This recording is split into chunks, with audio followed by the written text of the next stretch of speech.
नमस्कार, जय हिंद। आप देख रहे हैं हलिया न्यूज। गुरु पूर्णिमा के अवसर पर शायद आप में से कई लोगों के मन में कुछ प्रश्न हो, जैसे कि गुरु की सही परिभाषा क्या है, गुरु की आवश्यकता क्यों है, या फिर गुरु की शिक्षाओं को अपने जीवन में कैसे लागू किया जाए। ये प्रश्न शायद आपके मन में भी हो और आप इनके उत्तर ढूंढ रहे हों। गुरु पूर्णिमा पर श्री अरविंद बाबा जी ने श्री लाले महाराज जी से एक महत्वपूर्ण प्रश्न पूछा, जिसका उत्तर शायद आपको भी जानने की इच्छा हो। बाबा जी ने उनसे पूछा कि सच्चे गुरु की पहचान क्या है और हम उन्हें कैसे पहचान सकते हैं। यह प्रश्न सुनकर महाराज जी ने बहुत ही सुंदर और गहरा उत्तर दिया। देखिए आगे। श्री लाले महाराज जी, आपका हार्दिक स्वागत है। डिवाइन विषय पर रोशनी में चीजों को थोड़ा सा कैटेगोरिकली क्रिस्टल क्लियर करें। ओम श्री सद्गुरुदेव भगवान।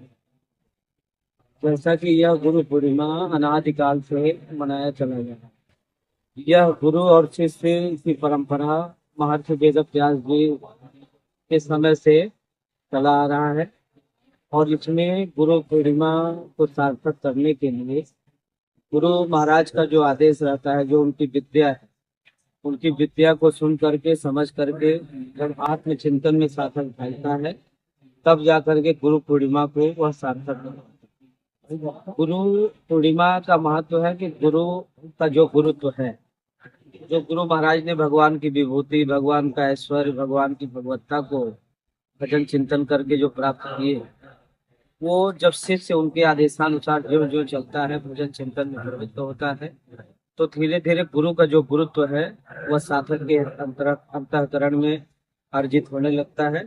गुरु का जो गुरुत्व जिसको प्राप्त हो गया, वही वास्तविक गुरु पूर्णिमा को सार्थक कर लिया। और गुरु का गुरुत्व अर्जित करने के लिए जब तक ऐसे तत्वदर्शी महापुरुष के बताए हुए मार्ग का अनुसरण कोई नहीं करेगा, तब तक गुरु पूर्णिमा को कोई सार्थक कर ही नहीं। और इस गुरु पूर्णिमा को सार्थक करने के लिए भगवान ने कहा गीता में कि अनन्याश्चिन्तयन्तो मां ये जनाः पर्युपासते तेषां नित्याभियुक्तानां योगक्षेमं वहाम्यहम्। कि जो मुझे अनन्य भाव से मिलता है, अनन्य का मतलब कि अन्य न। जो हर मनुष्य की श्रद्धा कहीं न कहीं भटकी हुई है, कभी देवी में, देवता में, मंदिर में, मूर्ति में, पेड़ पौधों में, नदियों में पूजा जहाँ तहाँ लोग कर ही रहे हैं। तो इन पूजा पद्धतियों में जो मनुष्य की श्रद्धा बिखरी हुई है, वहां से श्रद्धा को हटा करके जब एक परमात्मा में एक निष्ठ हो जाएंगे, अनन्य भाव से लगने की क्षमता आ जाएगी, तो इसी को कहते हैं अनन्य भाव। और अनन्य भाव से जब कोई लग जाता है, चाहे वो गृहस्थ रूप में हो या गृह का त्याग करके गृह त्यागी हो चुके हो, विरक्त हो गए हो, चाहे गृहस्थ हो चाहे विरक्त हो, सबके लिए वो युक्ति गीता में भगवान ने जो कुछ भी गीता है, धर्म शास्त्र यथार्थ गीता का जो भी अनुसरण करेंगे, तो धीरे धीरे अनन्य भाव की योग्यता अंतःकरण में आती है। और जहाँ अनन्य भाव आ गया, एक परमात्मा में जहाँ एक निष्ठ साधक हुआ, तब जाकर के जो गुरु का गुरुत्व है वो अंतःकरण में अर्जित होने लगता है। तब जाकर के भगवान की भगवत्ता को साधक प्राप्त कर लेता है। और उसके लिए जन्म जन्मांतर लग जाता है। महापुरुषों ने कहा कि जन्म जन्म मुनि जतन कराही अंत नाम कहावत। कि जन्म जन्म से चलने वाले जो पथिक हैं, अंतिम समय में वो भी भगवान का नाम याद नहीं आ पाता। गीता में भगवान ने कहा कि ओम का जप और सदगुरु के स्वरूप का ध्यान। भगवान ने कहा कि जो ओम का जप करते हुए, मेरे स्वरूप का ध्यान करते हुए, जो अंतिम समय में अगर शरीर का त्याग करता है, वह परम गति को प्राप्त होता है, उसको परम धाम प्राप्त होता है। तो लोग समझते हैं कि जीवन भर मौज मस्ती करते रहेंगे और अंतिम समय में भगवान का नाम जप लेंगे, लेकिन ऐसा होता नहीं। क्योंकि गीता में भगवान ने कहा कि यम यम वापि स्मरन् भावम त्यजन्त्यन्ते कलेवरम् तम तमय वैति कौन्तेय सदा तद्भावभावितः। कि जो जीवन भर जैसा स्मरण किया रहेगा, जैसा कि चिंतन चलता रहेगा, अगर जीवन भर काम वासनाओं का चिंतन अगर होता रहेगा, विषयी चिंतन कोई भी मनुष्य ही सबके अंतःकरण में आता रहता है, चलता ही रहता है, जन्म जन्म से चल रहा है, तो विषय वासनाओं का चिंतन करते रहेंगे तो वासनाओं वाला ही स्वभाव बनेगा, विषयी चिंतन बनता रहेगा, संसार के भोगों में आसक्ति बनी रहेगी। लेकिन जब विषय वासनाओं से हट करके एक परमात्मा का चिंतन करते रहेंगे, ऐसे तत्वदर्शी महापुरुष के स्वरूप का ध्यान करते जाएंगे, तभी जो है अंतिम समय में नाम याद आ सकता ये कब से शुरू हुआ है गुरु है। पूर्णिमा? ये महर्षि वेद व्यास जी के समय युग से शुरू है और महर्षि वेद व्यास ही इसके फाउंडर और फादर हुआ है।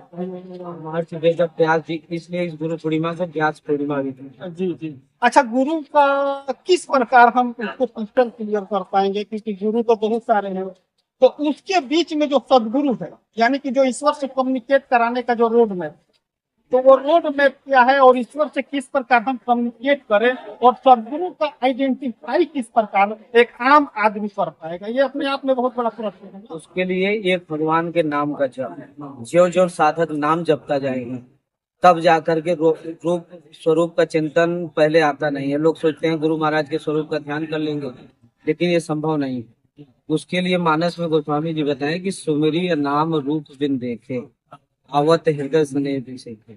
ज्यो ज्यो नाम का जप करते जाएंगे तो स्वरूप स्वतः आता जाएगा।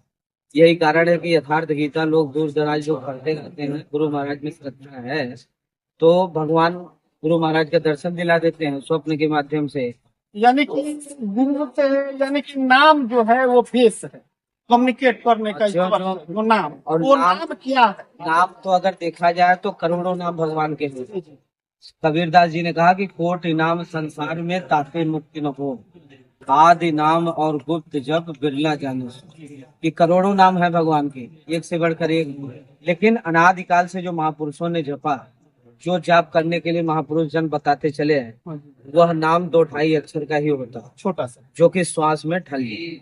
इसलिए गुरु महाराज कहते हैं कि श्वास ऊपर गई तो, नीचे आई तो ये श्वास में नाम तभी ढल सकता है जब नाम छोटा हो। अच्छा, ओम लोग के जपते बारे हैं। में महाराज जी, लोग जपते हैं ओम नमः भगवते वासुदेवाय, कुछ न कुछ मंत्र, गायत्री मंत्र, कहीं कुछ मंत्र जपते रहते हैं, लेकिन वास्तविक मंत्र का मतलब होता है कि जो हमारा मन अंतर्मुख हो जाए, जिस युक्ति के द्वारा हमारा मन अंतर्मुख हो जाए, वही वास्तविक मंत्र है, और वो है भगवान के नाम का जप, ओम अथवा राम या शिव। गुरु महाराज बताते हैं कि इन तीनों में से एक नाम का जप करना चाहिए, और ज्यों जो साधक नाम जपता जाएगा तो भगवान स्वतः ऐसे सदगुरु का शरण दिला देंगे। या तो महापुरुष उस साधक के पास पहुंच जाएंगे, दुनिया के किसी भी कोने में हो, उन महापुरुष का दर्शन मिल जाएगा, या तो वो साधक स्वयं ऐसे महापुरुष का शरण सानिध्य प्राप्त कर लेता है जब भगवान कृपा कर। महापुरुष के इतने जो कॉम्प्लेक्स है कि किस प्रकार को कंफ्यूजन है, मिसकॉन्सेप्शन है कि सदगुरु गुरु इस तमाम चीजों को लेकर, तो आम आदमी जो है भोला भाला नागरिक, जो ठगे नहीं, जो किसी प्रकार का ऑर्थोडॉक्स में डोगमेटिक माइंडसेट में न फंसे और उसको कैटेगोरिकली क्रिस्टल क्लियर रास्ता मिल जाए ईश्वर से जुड़ने का, कम्युनिकेट करने का, ऐश्वर्य डेस्टिनेशन तक पहुंचने का, तो उसका एक सिंपल रोड मैप क्या है आपके अनुसार, और गुरु को किस प्रकार हम आइडेंटिफाई कर पाए? उसके लिए धर्म शास्त्र का अनुसरण करना होगा। धर्म शास्त्र यथार्थ गीता, क्योंकि गीता पर 14,000 टीकाएं इस धरती पर गई, लेकिन उन टीकाओं में जो सबसे महत्वपूर्ण टीका यथार्थ गीता, जो कि भगवान के आदेशानुसार लिखी गई।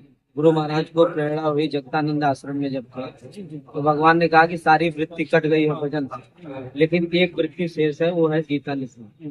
तो भगवान आदेश देते गए, जैसे गुरु महाराज उसकी व्याख्या करते गए, लोगों ने लिख दिया, और वही यथार्थ गीता के रूप में पूरे संसार को आज उपलब्ध है। और सब गीता का जो तो यथार्थ गीता का ज्यों ज्यों कोई अनुसरण करेगा तो धीरे धीरे भगवान स्वतः ऐसे महापुरुष का शरण दिला देंगे, और वो महापुरुष जब मिल जाएंगे तो सदगुरु मिले जाए जिन संशय भ्रम समुदाय। तो अगर सदगुरु मिल जाते हैं तो सभी संशयों का अच्छा, श्री